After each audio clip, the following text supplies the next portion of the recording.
What are class meetings?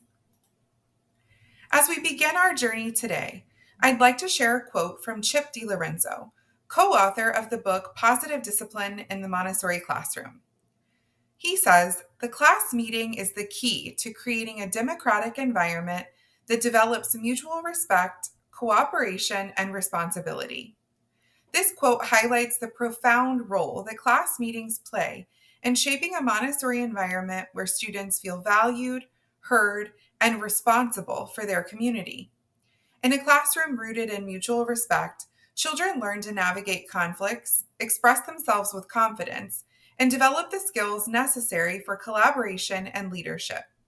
Class meetings aren't just a time to solve problems, they're opportunities to cultivate a culture of trust, empathy, and shared responsibility. As we explore how to implement and refine this practice, let's keep in mind that the habits that we nurture in our classrooms today will help shape the future citizens of a more just and cooperative world. A class meeting, also referred sometimes to as a community meeting, is a structured time for the whole class to come together, preferably once a day, to discuss important classroom issues, to plan events, and to share work with one another. The purpose of the class meeting is to foster collaboration, problem solving, and a sense of community responsibility. Students add topics to the meeting agenda in advance.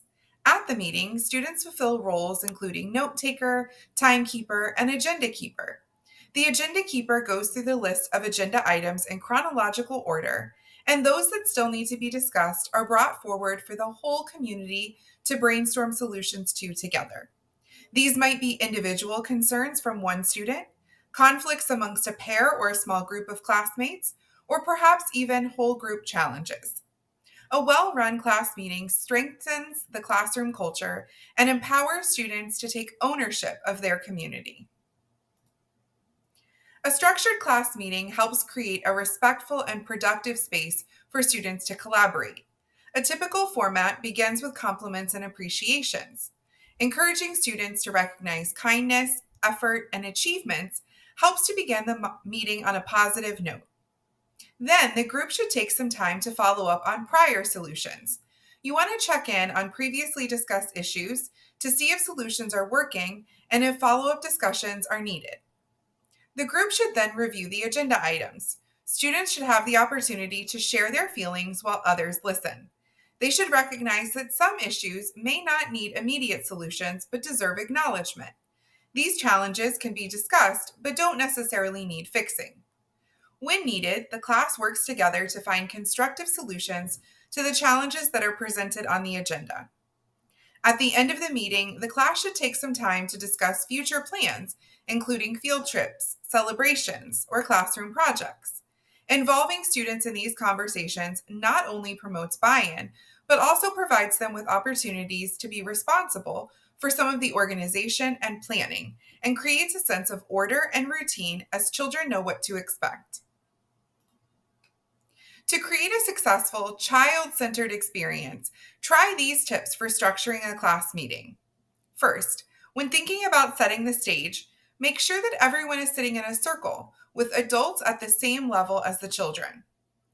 As children gain experience, allow them to gradually take on more leadership roles and running the meeting. When sharing compliments, use a talking item, something like a talking stick or a flower, to ensure respectful turn taking. When engaging in brainstorming sessions, consider that the talking item should be passed for everyone to share perspectives or solutions one at a time. Remember that adults do not comment on suggestions until their turn. Instead, they might ask, "How can you turn that into a suggestion?" And also remember that every idea is recorded in a notebook or on a flip chart. The brainstorming time is not the time for judgment. That will come later. If needed, review ideas that have been brought up to remove any that are hurtful, disrespectful, or impractical. The talking item may need to go around twice to encourage deeper thinking during this time. And finally, when it comes to decision making, remember that if the issue affects the entire class, a vote should be taken. If the issue is between individuals, then they should choose the suggestion that works best for them.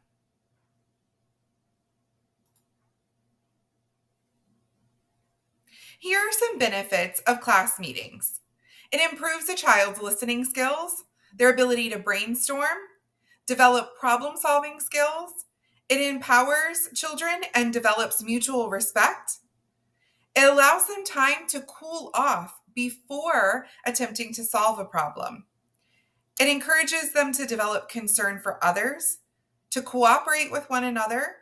It provides accountability in the environment.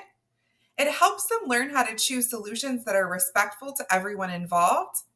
It encourages social interest, and it helps them understand that mistakes are a wonderful opportunity to continue learning and growing.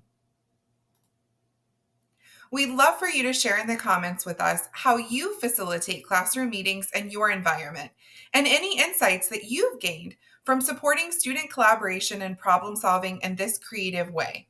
And remember, we have lots of other great videos, so make sure that you are subscribed to our channel and that you're following along on all of our social media platforms. Until next time, happy gathering and meaningful discussions.